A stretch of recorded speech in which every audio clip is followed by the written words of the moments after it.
Owning a home is full of surprises. Some wonderful, some not so much. And when something breaks, it can feel like the whole day unravels. That's why HomeServe exists. For as little as $4.99 a month, you'll always have someone to call. A trusted professional ready to help, bringing peace of mind to 4.5 million homeowners nationwide. For plans starting at just $4.99 a month, go to homeserve.com. That's homeserve.com. Not available everywhere. Most plans range between $4.99 to $11.99 a month your first year. Terms apply on covered repairs. Are you trying to get weight loss support through telehealth, but it feels overwhelming and rushed? Check out OrderlyMeds.com now. OrderlyMeds.com was built to be different. Here, you connect with real doctors who take the time to understand your goals, review your eligibility, and guide you through a plan that's right for you. Orderly Meds provides access to proven GLP-1 medications like semaglutide and tirzepatide, including both name brand options and personalized compound versions when appropriate. So you have choices backed by clinical oversight, not guesswork. It's a simpler, more supportive telehealth experience designed around people who want clarity, care, and confidence in their weight loss journey. And your medication is delivered directly to your home in discreet packaging, so your experience stays private from start to finish. Do your research, ask the right questions, then visit orderlymeds.com/podcast for an exclusive offer. Again, that's orderlymeds.com/podcast. Individual results may vary, not medical advice. Eligibility required. See site for details. Hey there, it's Wayfair here, where delivery and setup are as easy as a few taps on your phone. You're relaxing in an old hammock, scrolling Wayfair's app, when you spot it, a brand new patio set. Next thing you know, Wayfair delivers it right to your patio and sets it up. Oh, you need a new grill too? All right, Wayfair's got you covered. With Wayfair's Room of Choice delivery and fast expert setup on qualifying orders, life gets a little easier. Visit wayfair.com or the Wayfair app. Wayfair, every style, every home. I'm Tad Flaky. I'm Lilibet Flaky. And this is Pointless Global News.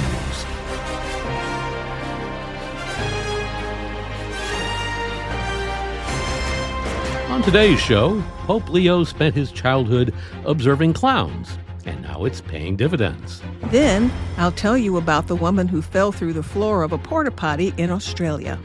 Next, we'll tell you about a town where police want you to get drunk, and we'll even supply the snacks and drinks. That story later, but first, long before Pope Leo XIV began publicly describing the American president's worldview as a delusion of omnipotence while sitting on a throne made of solid gold in his church with Michelangelo's original art on the ceiling, he was a 7-year-old boy from Dalton, Illinois, sitting in the grandstand at a live broadcast of WGN-TV's Bozo's Circus.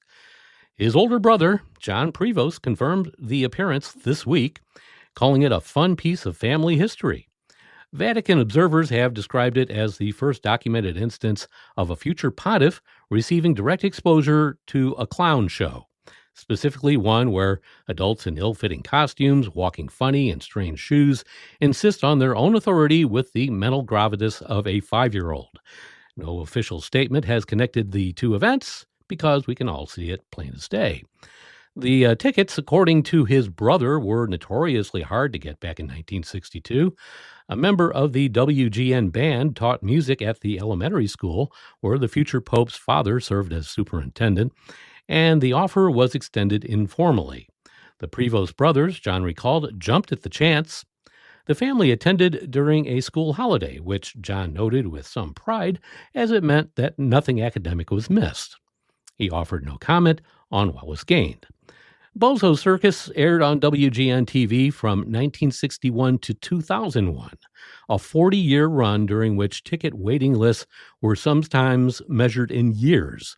Families planned their future lives around the possibility of being able to attend. Imagine giving birth to a child, and you immediately make the first thing you do after that, sending in for tickets to see the circus, hopefully when the child turns maybe 12 or 13. The show was, by any reasonable measure, a civic institution held together almost entirely by a man in face paint shouting about prize buckets. Pope Leo has not publicly commented on the revelation. Those close to him note that he has spent recent months addressing a political environment in which a grown man wearing orange makeup routinely issues statements about crowd size, attendance records, and how tremendous the tickets were, and who routinely occupies the world stage in a manner not entirely dissimilar to a televised children's program starring an actual clown. Cardinal sources, speaking on background, have characterized the pontiff's composure under these conditions as remarkable and possibly pre-existing. One described it as a surprisingly relevant experience. The current American president has called Pope Leo weak on crime, terrible for foreign policy, and very liberal, and has posted AI-generated images of himself as a Jesus-like figure apparently resurrecting Jeffrey Epstein while a bald eagle flies and fighter jets zoom overhead. Vice President J.D. Vance, a recent convert to Catholicism, which is a sentence that remains difficult to process, has suggested the Vatican stick to matters of morality. At no point has anyone in the administration identified which matters of morality remain available to them. Presumably, there are none. During a recent prayer vigil at St. Peter's Basilica, Pope Leo condemned the idolatry of self and money and the display of power. Phrases the Vatican press office has declined to attach to any specific individual, but literally everyone knows who he's talking about. Observers in Rome note that the pontiff's tone throughout has remained calm, measured, and entirely unsurprised, as though he has seen this act before. Specifically in a TV studio at 2501 West Bradley Place in Chicago in the winter of 1962, where he watched a real clown perform with considerably more professionalism and a much better wig. Fun fact, Bozo also had a weird sidekick who wore way too much eyeliner named Wizzo the Clown. The similarities to Trump and Vance are as striking as they are hilarious. They are indeed. And given a choice between Bozo the Clown and Trump the Clown, I'd go with Bozo. It's almost like history's repeating itself. I know. A mom endured 3 hours stuck waist deep in human poop after an outdoor toilet suddenly collapsed. The stomach-churning incident unfolded at the Henbury Meteorites Conservation Zone, a remote nature reserve in Australia's Northern Territory. She had stopped off at the roadside bathroom on her way back from visiting relatives with her husband and 2 children when the floor, said to be weakened by rust, gave way. The woman, who has not been named, fell into a latrine filled with human waste. There was no mobile phone coverage in the area, so the dad and children had to drive to the nearest town to seek help. One eyewitness told a local news outlet that the husband went back to the scene with a tradesman who threw a rope into the pit and pulled her out with his car. The process of extracting her from the drop toilet took about 45 minutes, they said, with the mom surrounded by used toilet paper, poop, and urine. She was eventually taken to hospital, but was not found to have suffered any serious injuries. An area of the conservation zone has since been cordoned off as local authorities investigate the cause of the structure failure. The state health and safety regulator, NT WorkSafe, has launched a separate dangerous incident probe under workplace safety laws.